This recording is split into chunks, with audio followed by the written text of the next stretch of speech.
Ciao a tutti, io sono Andrea e in questo canale parlo delle mie passioni. I miei video parlano principalmente di storia, ma parleremo anche di fumetti, di cinema, di letteratura, di arte e non solo. Quindi, se siete interessati, vi invito ad iscrivervi prima di tutto, ma anche a recuperare le playlist che sono già divise per tema. Il video di oggi è dedicato a quello che è considerato il primo europeo ad essere sbarcato sul continente americano e no, non sto parlando di Cristoforo Colombo, ma di un vichingo. Si tratta di Eric, detto il rosso per il colore della sua barba, che arrivò in Groenlandia prima dell'anno 1000. In questo viaggio quindi avremo modo di vedere quali erano le premesse di questa grande scoperta, quali furono le sfide che Eric dovette affrontare e quali furono le conseguenze per il mondo vichingo europeo. Ma come al solito ne parliamo dopo la sigla.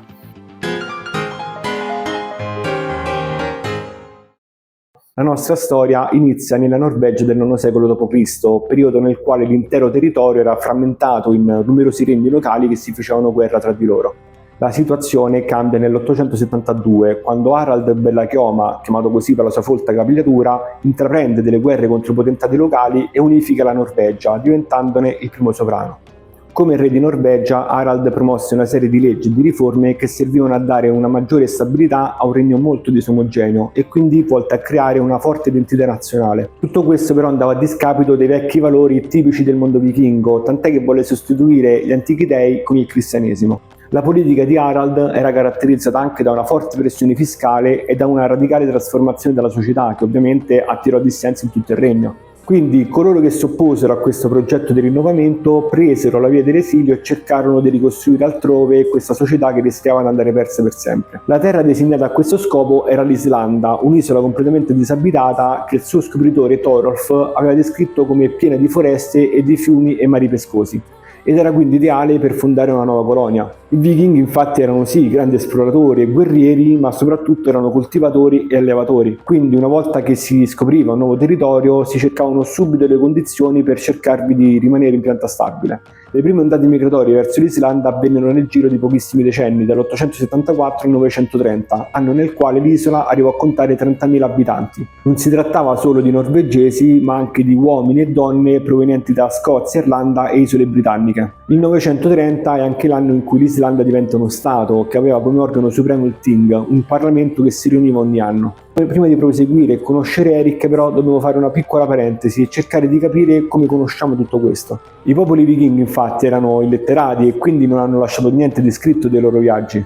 Questo almeno fino a un periodo che va dal XII al XIV secolo, in cui fu creato una sorta di alfabeto che permise la trascrizione delle saghe, ossia dei racconti semifantastici che venivano trasmessi oralmente da padre in figlio, di generazione in generazione. Per molto tempo si è pensato che queste storie fossero solo fantasie, delle ricostruzioni che servissero ad esaltare il vecchio spirito, ma poi l'archeologia ha confermato tantissime delle cose che erano state raccontate. Le fonti prese in esame per parlare di questa storia sono principalmente due. Si tratta del Flateyjarbók e della saga di Eric il Rosso, che ci è giunta in due versioni ma che raccontano più o meno la stessa storia. Invece per quanto riguarda i libri che io ho utilizzato per scrivere questo video, li trovate in descrizione. Se magari volete approfondire, nel 960 giunse in Islanda anche Thorvald Aslandsson, un contadino accusato di omicidio. Dato che le zone più fertili dell'isola erano già state assegnate, Thorvald dovette accontentarsi di una fattoria con campi molto magri e con molte rocce. Alla sua morte i beni passarono a suo figlio, che è anche il protagonista della nostra storia, Eric. Buon sangue non mente, infatti anche Eric aveva un carattere molto irascibile e anche lui verrà accusato di omicidio per un totale di 12 delitti. Sembra infatti che Eric, dopo una serie di battibecchi con dei vicini, avesse chiesto ai suoi servi di far provocare una frana direttamente sul loro terreno. In realtà potrebbe essersi trattato di un semplice smottamento, che è un evento molto probabile in un terreno così roccioso, e che Eric si è voluto adossare per mania di grandezza. Al di là di come sono andate effettivamente le cose, sappiamo che uno dei parenti del vicino, che non era affatto un tipo pacifico e che si chiamava Eilolf il Laido, si vendicò uccidendo tutti i servi di Eric. Questo episodio farà scoppiare una serie di eventi che porteranno ai 12 omicidi e che tireranno su di Eric l'ira dell'intera comunità. Questi delitti costarono ad Eric 3 anni di privazione della libertà, che egli decise di scontare in esilio. Era il 982 ed aveva 30 anni. All'epoca, secondo la legge nordica, l'espulsione dalla società era la massima pena possibile. Il colpevole di omicidio non poteva ricevere nessun tipo di aiuto era considerato nemico pubblico e i suoi beni potevano essere venduti o redistribuiti. Era costretto a vagare nelle foreste o, nel caso dell'Islanda, in questo terreno sterminato pieno di rocce e vulcani. Per essere perdonati si doveva o uccidere un altro condannato o lasciare il paese oppure avvisare in caso di attacco imminente da parte dei nemici. Eric quindi prese la via del mare e seguì per qualche giorno delle rotte tracciate in precedenza, fino a quando non avvistò delle coste rocciose su cui però l'approdo era molto difficile, se non impossibile. Dopo aver navigato verso sud e poi di nuovo verso nord, dopo aver doppiato un enorme promontorio, Eric trovò dei lidi molto fertili che erano ideali per uno stanziamento. Man mano che esplorava, Eric dava un nome a tutto, a ogni insenatura, a ogni fiume, a ogni isola. La sua intenzione era quello di renderla il più appetibile possibile per i futuri colonizzatori che sperava di portare con sé. È anche per questo motivo che la chiamò Greenland, Groenlandia, ossia Terra Verde. Una volta scaduti i 3 anni di esilio che Eric spese completamente nell'esplorazione, tornò in Islanda. Raccontò quindi di questa nuova terra, utilizzando la sua grande capacità oratoria e persuasiva. Eric riuscì a radunare dalle 400 alle 700 persone, stivate in 25 navi in cui trovarono posto anche numerosi capi di bestiame. Delle 25 navi però solo 14 giunsero a destinazione, le altre furono inghiottite dal mare o furono deviate da venti. Eric si mise a capo di questa comunità e la divise in 2 colonie che arrivarono a contare insieme 3.000 abitanti. La vita nelle colonie non era molto facile, infatti gli inverni erano molto rigidi e le foreste di betulle davano un legno non di qualità. E spesso come legno si utilizzava quello che componeva le navi. Per fabbricare oggetti di uso quotidiano si utilizzavano o ossi di animali o lavori dei trichechi. Gli animali infatti abbondavano fortunatamente sia nelle foreste e sia nel mare. Si sentiva però una forte mancanza di frutta e verdura, infatti i terreni non erano adatti alla coltivazione. Quello che mancava veniva compensato con il mercato nei frequenti scambi con Europa. Gestire questa comunità quindi non fu facile per Eric, anche perché a un certo punto anche in Groenlandia arrivò il cristianesimo.